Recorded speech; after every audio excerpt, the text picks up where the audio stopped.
If we want an example of this commonplace conception of the intellectual, I would suggest that the scientists working on atomic fission in order to perfect the techniques of atomic warfare should not be called intellectuals. They are scientists and nothing more. But if these same scientists, terrified by the destructive power of the devices that they have helped to create, join forces and sign a manifesto alerting public opinion to the dangers of the atomic bomb, they become intellectuals. This is the sequence of events. 1. They stray outside their field of competence. Constructing bombs is one thing, but evaluating their use is another. 2.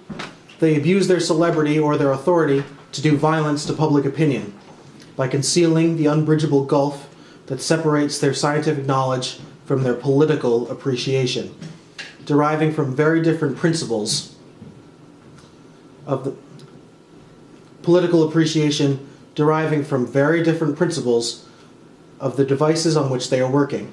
3. They do not protest against the use of the bomb on the grounds of any technical defects it might have, but in the name of a highly controversial system of values that sees human life as its supreme standard. How important are these basic complaints? Do they correspond to anything in the real world? We cannot know this before we know what an intellectual is.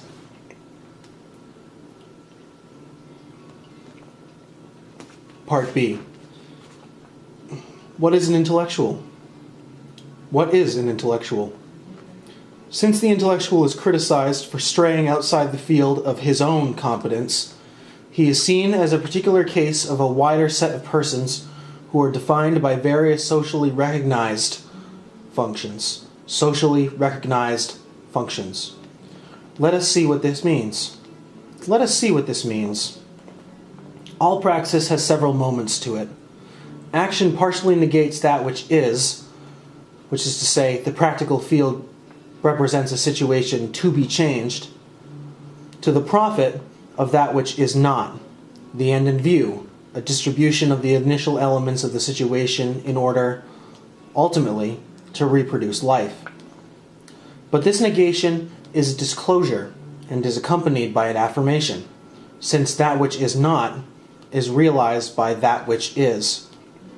The act of disclosure is that which is, on the basis of that which is not, should be as exact as possible, since this act has to find in what is given the means of achieving that which does not yet exist.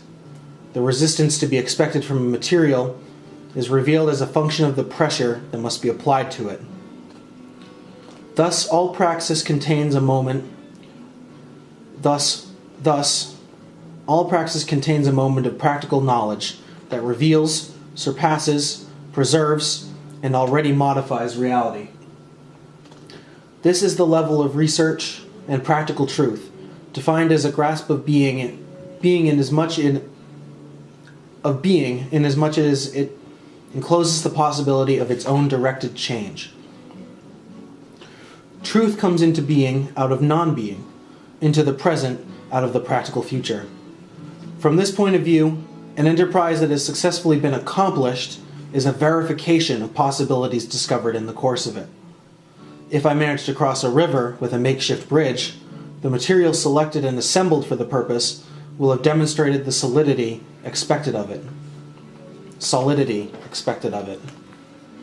From this, we may conclude that practical knowledge is, in the first instance, invention. If various possibilities are to be discovered, utilized, and verified, they must first be invented. In this sense, every man is a project.